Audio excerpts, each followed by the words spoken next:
چنگیز خان آ گیا ہے، بھاگو بھاگو۔ یہ کہتے ہوئے وہ جلدی سے اندر کی طرف جانے لگی۔ وہ سب اندر چلی گئی تھی، مگر اچانک اس کا پاؤں مڑا اور سیدھا وہ سوئمنگ پول میں جا گری۔ وہ اپنی گلاسز اتارتے ہوئے اندر کی طرف جا رہا تھا۔ اچانک بے ساختگی سے اس کی نظر سوئمنگ پول پہ پڑی۔ المیر نے جب فریال کو سوئمنگ پول میں دیکھا تو جلدی سے اس کی طرف آیا، جلدی سے سوئمنگ پول میں چھلانگ لگاتے ہوئے اسے پکڑا تھا۔ وہ فوراً سے المیر کو دبوچ گئی۔ مجھے جلدی نکالو، ہائے میں مر گئی، وہ کانپتی ہوئی آواز میں بول رہی تھی، اور وہ خونخوار نگاہوں سے اسے دیکھنے لگا۔ اتنی شدت سے اسے دبوچا کہ وہ کہنے لگی، اف، آرام سے پکڑو نا مجھے۔ وہ اسے آنکھیں دکھاتے ہوئے گویا ہوئی تھی۔ وہ بھیگی ہوئی فریال کو سوئمنگ پول سے باہر لے کے آیا۔ وہ ٹھنڈ کی وجہ سے کانپ رہی تھی، اس کا پورا وجود لرز رہا تھا۔ وہ اس کے چہرے کو اپنے ہاتھوں کے پیالے میں بھرتا ہوا گویا ہوا، تم ٹھیک ہو؟ نہ جانے کیوں وہ بہت زیادہ پریشان بھی ہو گیا تھا۔ اسے فریال پہ غصہ بھی آیا تھا۔ کیا ضرورت تھی یوں اندر چھلانگ لگانے کی؟ تیرنا آتا نہیں تھا جو ایسی الٹی حرکتیں کر رہی تھی؟ ہاں، آپ کو تو بہت زیادہ تیرنا آتا ہے۔ گر گئی تھی، پاؤں مڑا تھا، تو اتنی رات کو تم یہاں پر کیا کر رہی ہو؟ دوبارہ سے وہ غصے میں گویا ہوا، آپ کا انتظار کر رہی تھی سرتاج۔ وہ اس کے گال پہ ہاتھ پھیرتے ہوئے بولی۔ وہ ہمیشہ ایسے ہی اس کے سامنے الٹی حرکت کر جاتی تھی۔ پیچھے ہٹو، اس کے ہاتھ کو پیچھے کیا تھا۔ آئے ہائے سرتاج، آج تو آپ اتنے حسین لگ رہے ہیں، کیا بتاؤں، جی چاہ رہا ہے کہ ایک شدت بھرا آپ کی ہونٹوں پہ۔ اس کے آگے وہ خاموش ہو گئی۔ کس قدر تم بے شرم لڑکی ہو، تمہیں ذرا بھی شرم نہیں آتی؟ یہ کہتے ہوئے وہ اٹھ کے جانے لگا۔ سرتاج، میرے پاؤں میں موچ آ گئی ہے، مجھے اٹھا کے اندر لے جائے نا۔ وہ ہنستے ہوئے اسے چھیڑنے لگی۔ فریال، اٹھو اور خود اندر آ جاؤ۔ نہیں، سچ میں کہہ رہی ہوں نا، میرے پاؤں میں بہت زیادہ موچ آئی ہے۔ اب وہ اس کے ساتھ ڈرامے لگانے شروع ہو چکی تھی۔ پلیز مجھے اٹھا کے اندر لے جائے نا سرتاج، اٹھائے نا۔ وہ دوبارہ سے اس کے سامنے ہاتھ کرتے ہوئے بولی تھی۔ وہ ایک دم سے جھک کے اسے اپنے بازوؤں میں اٹھا گیا۔ اف، مجھے تو شرم آ رہی ہے، وہ فوراً سے اس کے سینے میں اپنا چہرہ چھپاتے ہوئے بولی۔ وہ مکمل طور پر بھیگی ہوئی تھی۔ اسے کمرے میں لے کے آیا، مگر اب اس نے ٹانگ مار کے کمرے کا دروازہ بند کر دیا۔ ارے ارے سرتاج، آپ کے کہیں جذبات تو نہیں بدل گئے؟ دروازہ کیوں بند کیا ہے؟ وہ دوبارہ اسے چھیڑتے ہوئے گویا ہوئی تھی۔ وہ اسے بیڈ پر پٹکتے ہوئے ایک دم سے اس کے قریب آیا۔ وہ گھبرا گئی، آنکھیں پھاڑے اسے دیکھنے لگی۔ اس کا چہرہ بالکل اس کے چہرے کے قریب تھا۔ اس کی سانسوں کی تپش اپنے چہرے پہ محسوس کرنے لگی۔ ارے سرتاج، اب جائیں نا، یہاں پہ کیوں رک گئے ہیں؟ ابھی تک میں آپ کی صرف منکوہا ہوں، وہ ہنستے ہوئے بولی تھی۔ اگلے ہی لمحے اس کے ہاتھوں کی گرفت کو وہ اپنے ہاتھوں پہ مزید شدت سے محسوس کرنے لگی۔ ہائے اللہ، کیا کر رہے ہیں، چھوڑیں مجھے۔ وہ اپنے ہاتھ کو چھڑانے کی کوشش کرنے لگی، مگر اگلے ہی لمحے وہ اس کے قریب ہو گیا۔ اس کی نگاہیں اس کے لبوں کے اوپر ٹکی ہوئی تھی۔ کیا کر رہے ہیں؟ وہ اس وقت بے خودی کے عالم میں اس کے اوپر جھکا تو وہ ضبط سے اپنی آنکھیں بند کیے اس کے کندھے پہ ہاتھ رکھتے ہوئے اسے خود سے دور کرنے کی کوشش کرنے لگی، مگر وہ مکمل طور پہ اس کے اوپر جھکا ہوا تھا، اس پہ اپنی شدتیں لٹائی جا رہا تھا۔ اس کے ہونٹ لرزنے لگے۔ وہ جیسے ہی اس سے الگ ہوا تو فریال کا چہرہ شرم سے لال سرخ ہو گیا تھا۔ اس کے بالوں سے ٹپکتا ہوا پانی فریال کے چہرے پر گرنے لگا تھا۔ آج کے بعد اگر ایسے مجھے بہکانے کی کوشش کی تو ایک لمحہ نہیں لگے گا تمہارے اور اپنے درمیان کے فاصلے ختم کرنے میں۔ ابھی تم چھوٹی ہو، برداشت نہیں کر سکتی مجھے، آئی سمجھ؟ یہ کہتے ہوئے ایک جھٹکے سے اسے خود سے دور کرتے ہوئے وہ کمرے سے باہر چلا گیا۔ فریال اپنی دھڑکنیں کنٹرول کرتے ہوئے گہرے گہرے سانس لینے لگی۔ یا اللہ، کس قدر کھڑوس انسان تھا، توبہ توبہ، میں نے تو سوچا بھی نہیں تھا کہ یہ ایسی حرکتیں کریں گے۔ مجھے تو لگتا تھا کہ صرف میں ہی رومانٹک ہوں، لیکن یہ تو مجھ سے بھی 4 قدم آگے نکلے۔ اس نے اپنے چہرے پہ آیا ہوا پسینہ صاف کیا۔ اتنی ٹھنڈ میں بھی اسے پسینہ آ گیا تھا۔ وہ جلدی سے اپنا ڈریس اٹھاتی ہوئی شاور لینے چلی گئی۔ شاور لینے کے بعد وہ باہر آئی اور آئینے کے سامنے آ کے کھڑی ہو کر اپنے آپ کو دیکھنے لگی۔ اس کا چہرہ شرم سے لال سرخ ہو گیا تھا۔ وہ کمرے میں داخل ہوا تو سامنے کھڑی ہوئی ثانیہ کو دیکھ کے اس کی پیشانی پہ بل نمودار ہوئے۔ ثانیہ، تم اتنی رات کو میرے کمرے میں کیا کر رہی ہو؟ وہ غصے میں ثانیہ کو دیکھتے ہوئے بولا اور ثانیہ ایک ایک قدم چلتے ہوئے اس کے پاس آئی۔ مجھے آپ سے کچھ بات کرنی تھی۔ ثانیہ اپنے ہاتھوں کی انگلیاں چٹکتے ہوئے بولی۔ ہاں، کچھ سمجھنا تھا؟ ہاں، وہ یہ والے ٹاپکس مجھے سمجھ نہیں آ رہے تھے، مجھے سمجھا دیں۔ ویسے ثانیہ، ابھی تو کافی رات ہو گئی ہے، اگر تم صبح آ جاؤ تو میں تمہیں صبح سمجھا دوں گا، ابھی میں کافی زیادہ تھکا ہوا ہوں۔ ثانیہ بار بار اسے بغور دیکھ رہی تھی، پھر کہنے لگی پلیز، کل میرا بہت امپورٹنٹ ٹیسٹ ہے، آپ مجھے سمجھا دینا۔ وہ اسے اپنی کتابیں پکڑاتے ہوئے بولی اچھا ٹھیک ہے، میں چینج کر کے آتا ہوں، اس کے بعد میں تمہیں سمجھا دوں گا، ویٹ کر لو۔ اس نے اس بات میں سر ہلا دیا اور وہ چینج کر کے جب باہر آیا تو وہ ابھی تک وہیں پر بیٹھی ہوئی تھی۔ ٹاول سے اپنے بال خشک کرتے ہوئے اس نے گلے میں ٹاول ڈالا اور آ کے اس کے پاس بیٹھ گیا، اسے سمجھانے لگا۔ المیر کو مسلسل ثانیہ کی نگاہیں اپنے وجود پہ محسوس ہو رہی تھیں۔ اس نے ایک دم سے ثانیہ کو دیکھا تو ثانیہ فوراً سے کتاب پہ دیکھنے لگی۔ ثانیہ نے المیر کو صوفے پہ رکھے ہوئے ہاتھ کے اوپر اپنا ہاتھ رکھ دیا اور کہنے لگی یہ والا ٹاپک بھی سمجھا دیں۔ دوسرا ہاتھ اس نے اپنی کتاب کے اوپر رکھا ہوا تھا تو المیر نے فوراً سے اپنا ہاتھ پیچھے کھینچ لیا تھا۔ چلیے ٹھیک ہے، باقی کا میں آپ کو بعد میں سمجھا دوں گا۔ نہ جانے کیوں اسے ہمیشہ ہی ثانیہ کا رویہ بہت عجیب لگتا تھا۔ وہ تو ہمیشہ سے ثانیہ کو بہنوں کی طرح سمجھتا تھا، لیکن اب اسے آہستہ آہستہ سمجھ آنے لگی تھی کہ ثانیہ کے دماغ میں چل کیا رہا ہے۔ ثانیہ جیسے ہی باہر گئی تو اس نے سگریٹ سلگائی۔ بالکل اسے نیند نہیں آ رہی تھی، بار بار فریال کا معصوم سا چہرہ اس کی آنکھوں کے سامنے آ رہا تھا، اس کی معصوم سی حرکتیں جس سے اسے بہت زیادہ چڑ ہوتی تھی، لیکن نہ جانے کیوں اس کے پاس جانے کے لیے وہ بہت زیادہ بے چین بھی ہو جاتا تھا۔ سرتاج اٹھ جائے نا، جھک کر اپنے سرتاج کو وہ اٹھا رہی تھی۔ اب اس کے کان میں سرگوشیانہ انداز میں بولی۔ ایک دفعہ پھر سے وہ اپنی رات والی حرکتیں بھولتی ہوئی اس کے کمرے میں صبح صبح اسے جگانے کے لیے آ چکی تھی۔ اس نے ہلکی ہلکی آنکھیں کھول کے دیکھا، اوپر جھکی ہوئی فریال کو دیکھا تھا۔ اٹھ جائیں، جلدی کریں، اس کی گال کو تھپ تھپاتے ہوئے اس کی مونچھوں کو بل دینے لگی تھی۔ میرا چنگیز خان اس کی گال کو کھینچا تھا۔ وہ اس سے عمر میں 10 سال بڑا تھا، لیکن اس کے باوجود بھی وہ اس کی حرکتوں کو برداشت کر جاتا تھا۔ اٹھ جائے نا، آپ کو پتا ہے تائی جان کہہ رہی تھی کہ بہت جلد اب ہم دونوں کی رخصتی ہو جائے گی، تو تم اپنے شوہر کو سنبھالتی پھرنا۔ وہ اس کی آنکھوں میں دیکھتے ہوئے بولی۔ المیر اسے خونخوار نگاہوں سے دیکھنے لگا، وہ بہت زیادہ جلدی لگی ہوئی تھی۔ تمہیں رخصتی کی؟ وہ غصے میں بولا۔ ہاں، جب رخصت ہو کر آپ کے پاس آؤں گی نا تو پھر دیکھنا آپ کو اتنا ذلیل کروں گی، اتنا ذلیل کروں گی کہ آپ مجھے الٹا لٹکا دیں گے۔ وہ ہنستے ہوئے بولی تو اس کے ڈمپل واضح ہونے لگے۔ المیر نے ایک دم سے اسے کھینچا تو وہ سیدھا اس کے اوپر آ گری۔ پاگل ہیں، چھوڑے مجھے۔ ہاں تو پاگل کر رہی ہو، آج کل مجھے تمہیں پتا ہے نیند میں بھی تم یاد آتی ہو، جاگتا ہوں تب بھی یاد آتی ہو، پتا نہیں کیوں میرا سارا سرد رویہ غائب ہو جاتا ہے، میری سنجیدگی کو غائب کر رہی ہو۔ اپنی ان بچوں والی حرکتوں سے وہ مسکراتے ہوئے اس کے بالوں کو کان کے پیچھے سے اڑاتے ہوئے بولا۔ نبیہہ بیگم جو اسے جگانے کے لیے آئی تھی، ان دونوں کو یوں دیکھ کے ان کی پیشانی پہ بل نمودار ہوئے فوراً سے کمرے سے باہر چلی گئیں۔ وہ دھڑکتے دل کے ساتھ اٹھی۔ آپ کو شرم نہیں آتی؟ تائی جان پتہ نہیں میرے بارے میں کیا سوچ رہی ہوں گی۔ ہاں، وہ یہی سوچ رہی ہوں گی کہ تم کس قدر بے شرم ہو، اور اس میں کوئی شک نہیں۔ وہ فوراً سے اٹھتا ہوا انگڑائی لینے لگا۔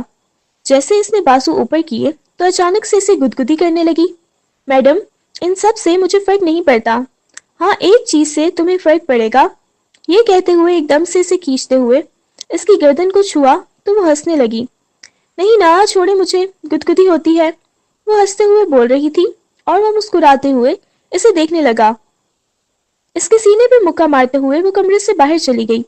وہ ہنستے ہوئے کمرے سے باہر نکلی تو سامنے ثانیہ کھڑی ہوئی تھی۔ ارے واہ، صبح صبح اپنے شوہر کے کمرے میں کیا کر رہی تھی؟ یا رات کو تم اسی کے کمرے میں تھی؟ لگتا ہے تم سے صبر نہیں ہو رہا، بہت زیادہ تمہیں آگ لگی ہوئی ہے۔ ثانیہ کی بات سن کے وہ ہنسنے لگی۔ نہیں ثانیہ آپی، ایسی کوئی بات نہیں ہے، مجھے تو بالکل بھی آگ نہیں لگی ہوئی۔ آپ کو لگی ہوئی ہے تو آپ شادی کر لیں۔ وہ آنکھیں چھوٹی کیے اس سے وارن کرتے کمرے سے باہر چلی گئی۔ ثانیہ نے خون خوار نگاہوں سے اسے دیکھا اور اپنے کمرے میں چلی گئی۔ میں کبھی بھی تمہیں المیر کو حاصل نہیں کرنے دوں گی۔ المیر صرف میرا ہے فریال، یہ بس تمہاری خوش فہمی ہے کہ تم المیر کو حاصل کر لو گی۔ یہ آدھی رات کو تم کتابیں اٹھائے کدھر جا رہی ہو؟ رات کو اسے کمرے سے باہر نکل کے کتابیں اٹھا کے المیر کے کمرے میں جاتا ہوا دیکھ کے ہانیہ بیگم نے پوچھا تھا۔ وہ مما المیر سے کچھ سمجھنے جا رہی ہوں۔ دیکھو وہ صرف تمہارا منقوہ ہے، ابھی تمہارا شوہر نہیں بنا جو ہر وقت تم اس کے کمرے میں گھسی رہتی ہو۔ ویسے بھی کل کو میں نے رخصت ہو کے ان کے پاس ہی تو چلے جانا ہے، ابھی چلی جاؤں گی تو کیا ہو جائے گا؟ وہ آنکھ کا کونا دباتے ہوئے بولی، الٹی سیدھی حرکتیں مت کیا کرو، جاؤ واپس اپنے کمرے میں، جو سمجھنا ہے وہ صبح سمجھ لینا۔ مما صبح میرا ٹیسٹ ہے، ثانیہ بھی ہر وقت ان کے کمرے میں گھسی ہوتی ہے، مجھے جیلسی ہوتی ہے۔ تھوڑی دیر بعد مجھے پتا ہے وہ ان سے سمجھنے چلی جائے گی، اس سے پہلے میں ہی چلی جاتی ہوں۔ یہ کہتے ہوئے وہ ان کی بات سنی انسنی کرتی المیر کے کمرے میں داخل ہوئی، جو لیپ ٹاپ میں لگا کچھ کام کرنے میں مصروف تھا۔ آہستگی سے اس نے دروازے کو لاک لگایا اور دبے قدموں سے اس کے پاس آ گئی۔ اتنی رات کو تم یہاں؟ وہ اپنی جمائی روکتے ہوئے بولا۔ آپ سونے لگے تھے؟ نہیں سونے نہیں لگا تھا، بس کام ختم کر کے سونا ہی تھا۔ لیکن تم کدھر؟ یہ مجھے بس تھوڑا کام سمجھنا ہے، مجھے سمجھا دیں۔ دیکھو میں صبح سمجھا دوں گا، کیوں کل کو ثانیہ کو بھی تو سمجھا رہے تھے، مجھے بھی سمجھا دیں۔ ثانیہ کو سمجھا سکتے ہیں تو مجھے کیوں نہیں لگتا وہ اس کے ساتھ لڑنے جھگڑنے کو تیار کھڑی تھی۔ وہ لیپ ٹاپ بند کر کے سائڈ پر رکھتے ہوئے بولا، اچھا ثانیہ سے آپ کو جیلسی ہو رہی ہے کیا؟ وہ سینے پہ بازو باندھتے ہوئے بولا، ہاں ہو رہی ہے، بس ایک دم سے اسے کھینچا تو وہ سیدھا اس کی آغوش میں آ گری تھی۔ ٹھیک ہے لیکن میں آپ کو الگ سٹائل میں سمجھاؤں گا۔ یہ کہتے ہوئے اس کے ہاتھ سے کتاب پکڑی تھی اور وہ بھی اس کے گلے میں باہیں ڈالتے ہوئے کہنے لگی، ہاں ایسے ہی صحیح ہے، ایسے بھی میں پڑھ سکتی ہوں، آخر کو آپ تو میرے شوہر ہیں نا۔ وہ اس کے کان کو کھینچتے ہوئے بولی، بدتمیز، نہیں چلو نکلو میری گود سے۔ کیوں نکلوں؟ اب آپ نے خود بٹھایا ہے تو میں یہاں پہ ہی بیٹھی ہوئی پڑھوں گی۔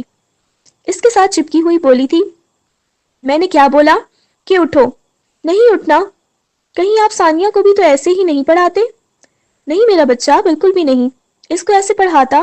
اس کے ناک کو کھینچتے ہوئے گویا ہوا وہ اس کے پاس پڑتی، اس کے کندھے پہ سر رکھ کے نیند کی وادیوں میں چلی گئی اور وہ اسے دیکھنے لگا۔ میڈم اٹھ جاؤ، اپنے کمرے میں جاؤ، خدا نخواستہ کسی نے کمرے میں دیکھ لیا تو عزت کا جنازہ نکل جائے گا، اٹھو۔ وہ اس کے گال کو تھپکتے ہوئے بولا، کیا ہے؟ وہ اونگتے ہوئے اس کے سینے میں دوبارہ سے اپنا چہرہ چھپا گئی۔ میری جان، ابھی اگر ایسے میں تمہیں اٹھا کے تمہارے کمرے میں چھوڑنے جاؤں گا، خدا نخواستہ چچی جان نے یا چچا جان نے کسی نے بھی دیکھ لیا تو انہوں نے تو کہنا ہے جو 1-2 سال بعد رخصتی کرنی ہے وہ ابھی تمہیں رخصت کر کے میرے حوالے کر دیں گے، اور میں ذرا بھی تم پہ رحم نہیں کھاؤں گا۔ وہ نرمی سے اسے سمجھا رہا تھا۔ نہیں نا، وہ پھر سے اس کے سینے میں مزید شدت سے منہ چھپا گئی۔ الیاس صاحب فریال کے بابا جان المیر سے کچھ بات کرنے کے لیے اس کے کمرے میں آئے تھے۔ جیسے ہی کمرے کا دروازہ کھولا، سامنے کا منظر دیکھ کر ان کی پیشانی پہ بل نمودار ہوئے اور انہیں اچھا خاصا غصہ بھی آ گیا تھا۔ وہ ایک دم سے گھبرا گیا۔ اس سے پہلے کہ وہ اٹھتا، وہ فوراً سے کمرے کا دروازہ بہت زور سے بند کرتے ہوئے کمرے سے باہر چلے گئے۔ اتنی شدت سے انہوں نے کمرے کا دروازہ بند کیا کہ فریال بھی ہڑبڑا کے اٹھ گئی۔ کیا ہوا ہے؟ فریال گھبراتے ہوئے بولی، وہی ہوا ہے جو نہیں ہونا چاہیے تھا۔ وہ غصے میں بولا تھا، کیا ہوا ہے؟ وہ بمشکل اپنی آنکھیں کھولتے ہوئے بولی، میڈم آپ کیوں سمٹ کے میری آغوش میں سو رہی تھیں؟ آپ کو پتا ہے آپ کے بابا جان آئے تھے۔ کیا بابا جان آئے تھے؟ وہ جلدی سے بالوں کو کانوں کے پیچھے اڑستی ہوئی باہر کی طرف بھاگی تو اس کے بازو سے پکڑ لیا۔ چپ، ایک دم سے چپ، رکو میں دیکھ کے آتا ہوں۔ انہوں نے کوئی بات کرنی تھی، شاید وہ ڈرائنگ روم میں چلے گئے ہوں گے۔ اپنے کمرے میں جانا، تمیز سے، خبردار، جو اب تم نے اپنی زبان چلانے کی کوشش کی، اپنی زبان کو دانتوں تلے دبا لو۔ وہ اسے ڈانٹتا ہوا باہر کی طرف چلا گیا۔ وہ سیدھا اسٹڈی روم میں بیٹھا تو سامنے وہ کوئی کتاب پڑھنے میں مصروف تھے۔ السلام علیکم چاچو جان، وہ نرمی سے گویا ہوا۔ ہاں کیسے ہو؟